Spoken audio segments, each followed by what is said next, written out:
बहनों और भाइयों, इतिहास के ज्ञान सागर में आपका एक बार फिर से स्वागत है। हमारी जो ये यात्रा चली हुई है, ज्ञान की यात्रा चली हुई है, वो चली हुई है भारतीय संस्कृति की जड़ें। और अब उसमें भी हम जा पहुंचे हैं लोक जनजातियों की जड़ें। इससे पहली वीडियो में मैं बता चुका कि जनजाति कौन होती है, इनका इतिहास कैसे आया भारत में सामने, इनका निर्माण कैसे हुआ और इनका उत्थान कैसे होने लगा, और क्या परिस्थिति आई कि इनको अंग्रेजी शासनकाल के दौरान हीन भावना वाली दृष्टि का ठप्पा लगा दिया। उसके बारे में मैंने बताया जो ठीक नहीं था उनका मूल्यांकन, क्योंकि उनकी एक प्रखर सभ्यता थी, रीति रिवाज थे जिनका संबंध राजा महाराजाओं तक था। उनको उन्होंने इस प्रकार से हीन की दृष्टि में लाकर खड़ा कर दिया जो बिल्कुल ठीक नहीं था। इससे आगे हम चर्चा करेंगे कि कैसे इनका निर्माण हुआ।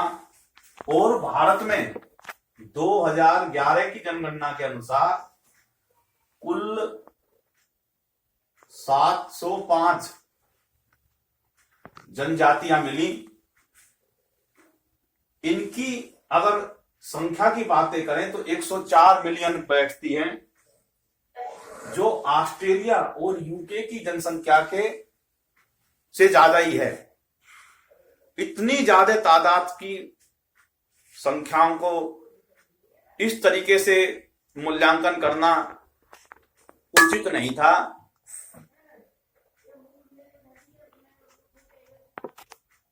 जैसा कि हमने पहले बताया कि इनका जो निर्माण था उसमें कुछ जड़ों को मजबूत करने का, जो जड़ों का निर्माण करने और उसको उत्थान करने के कुछ महत्वपूर्ण बातें थी। वो थी परंपरा। परंपरा जब शुरू हुई तो उनके विचार बने, विचारों का एक दूसरे से संवाद होने लगा।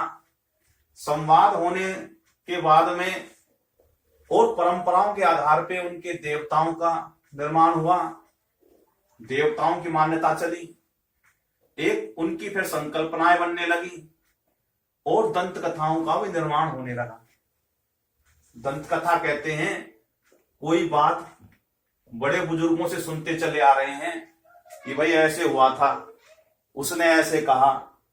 तो जो दंत कथाएं होती हैं, यानी कि मुंह से एक दूसरे से बताते हैं, उसको दंत कथाएं कहते हैं। कि भाई मौखिक रूप से बताते हैं कि इस प्रकार से हमने सुना था, तो उसको दंत कथा कहते हैं। फिर इसके बाद में उनकी जो रीति रिवाजें थे, एक दूसरों के जब संपर्क में आए तो उनका आदान प्रदान होने लगा और उसमें उनका भरोसा एक दूसरे से टिकने लगा। तो इस प्रकार से क्या हुआ कि परंपराएं, रीति रिवाजें और विचारों के संवाद से इनके उत्थान होने लगा, एक दूसरे के प्रति एक जुड़ाव होने लगा। तो उनकी रिश्तेदारी बनने लगी, फिर लेन देन होने लगा। फिर उनके जन देवता बने। अब जन देवताओं का जो सिलसिला अगर भारत का देखें तो बड़ा ही गौरवशाली रहा है।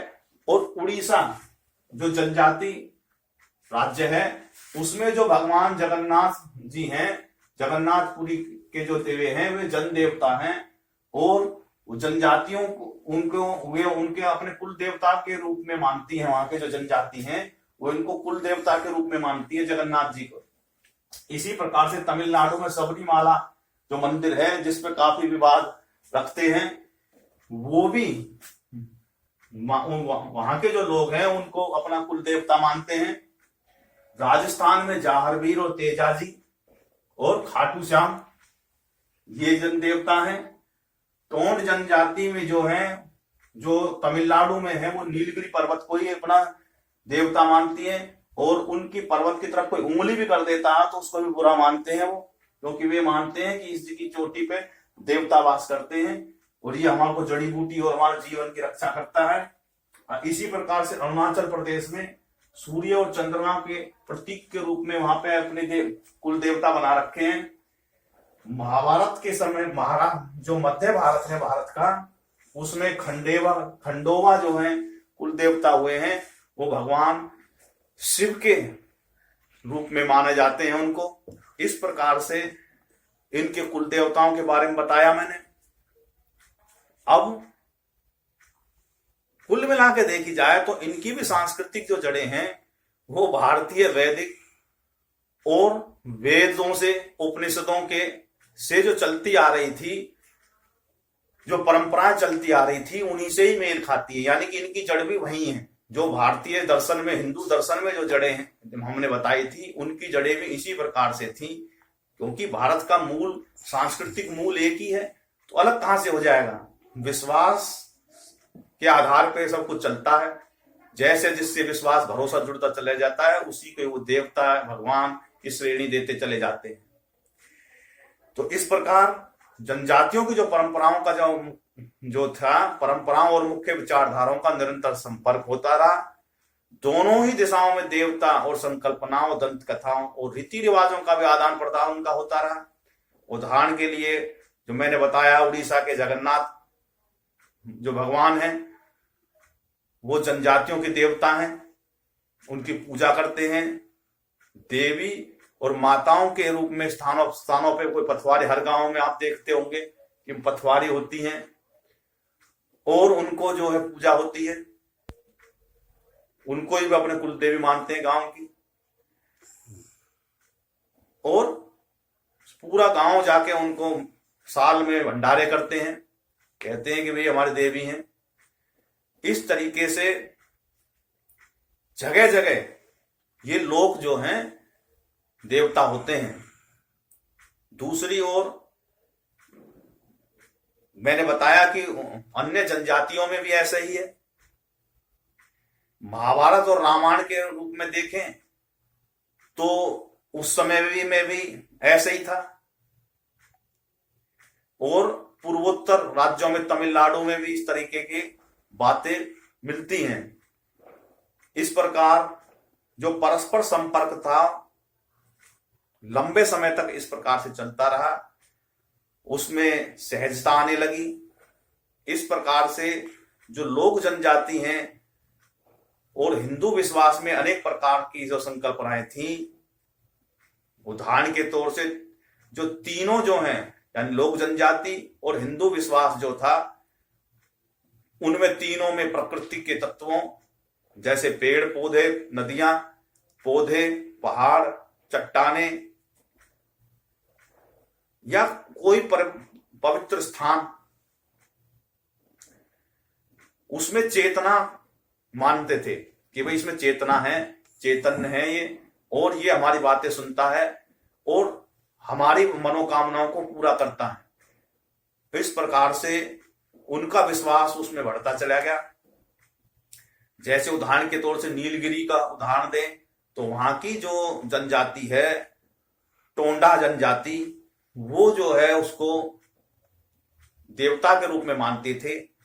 इस प्रकार से कोई उनके घर की तरफ भी कोई उंगली कर देता था तो वो बुरा मानते थे। ये मानते थे कि इनकी जो पर्वत स्कर है, इन पे जो है हमारे देवता वास करते हैं। जो देवताओं की बहुलता के पश्चात भी हिंदू धर्म में अनेक प्रकार की जनजाति, जिसमें जो है परमात्मा की भी संकल्पनाएं, उच्चतर देवत्व या परमात्मा की जो संकल्पनाएं हैं, वो भी जो है इस प्रकार से मानी जाती थी। जैसे अरुणाचल प्रदेश में जो अनेकों जनजाति हैं, वो डोनी पोलो की पूजा करते हैं। अब ये डोनी पोलो जो हैं, उनके अनुसार सूर्य और चंद्रमा के समान ही माने जाते हैं। आगे चलकर उनको परमात्मा मानने लगते हैं, माना जा गया। और मध्य भारत में मैंने बताया था कि खंडोबा भगवान, तो उनमें जो है उसी प्रकार से पूर्वी भारत में जो मुंडा और संथाल जनजाति हैं, वो दैविक शक्तियों के साथ में सिंह बोंगा की पूजा करते हैं, जिन्हें परमेश्वर मानते हैं। और उन्होंने मानते हैं कि इन्होंने ही पूरा जो है विश्व का निर्माण किया है। ऐसे अनेक उदाहरण हैं। जो समाजशास्त्री आंद्रे बेते हैं, इस स्थिति के बारे में बताते हैं कि भारतीय उपमहाद्वीप में रहने वाले हजारों जनजातियों का इतिहास के आरंभिक समय और उनसे पहले जो उनके आपस की जो धार्मिक आस्थाएं और प्रथाओं से वो प्रभावित करती थी, और जनजातियां धर्मों पर हिंदू जो है दर्शन का बहुत व्यापक प्रभाव था, उसको उन्होंने स्वीकार किया। किंतु यह भी सत्य है कि न केवल इसके निर्माण में अनेक चरण थे, बल्कि इसका विकास क्रम भी हिंदू दर्शन और जनजातियों की आस्थाओं को प्रभावित हुआ है उससे। इस प्रकार से स्पष्ट है कि जो है अधिक लंबे और परंपराओं के संपर्क का परिणाम आपसी समृद्धि रही। इस प्रकार लोक और जनजाति मान्यताओं और प्रथाओं के सांस्कृतिक जड़ें महत्वपूर्ण स्थान रखती हैं। तो इस प्रकार से हमने ये देखा कि कैसे ये जो है शिखर तक पहुंची, कैसे ये जो जड़ें हैं लोक चेतना और लोक जनजातियों की, वो हिंदू दर्शन से ही प्रभावित थी। ये कहीं अलग से नहीं थी कि भाई कहीं बाहर से वो सीख के आए, क्योंकि जब मूल ही एक है, जड़ ही एक है, तो उनकी भी उनकी जो चेतना है, मान्यताएं हैं, परंपराएं हैं, वो हिंदू दर्शन से ही आई। तो इस प्रकार से हमने अपना ये पूरा अध्याय में हमने देखा कि कैसे जो भारतीय जड़ें जो हैं कि सांस्कृतिक जड़ें कहां से जुड़ी हुई हैं, उनका स्रोत क्या है। अब इससे अगली वीडियो में हम जो बताएंगे कि इनके आधार पे जो कुछ मूल प्रश्न जो बनते हैं उनके क्या उत्तर होते हैं, जो एग्जाम में आते हैं।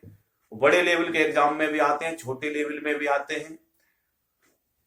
यानी कि जो नौकरियों के और एंट्रेंस एग्जाम जो होते हैं और परीक्षा उपयोगी भी ये प्रश्न होते हैं। इनको हम अगली वीडियो में चर्चा करेंगे। इस वीडियो में इतना ही। बहुत बहुत धन्यवाद। जय हिंद, जय भारत, बोलो भारत माता की जय। वंदे मातरम।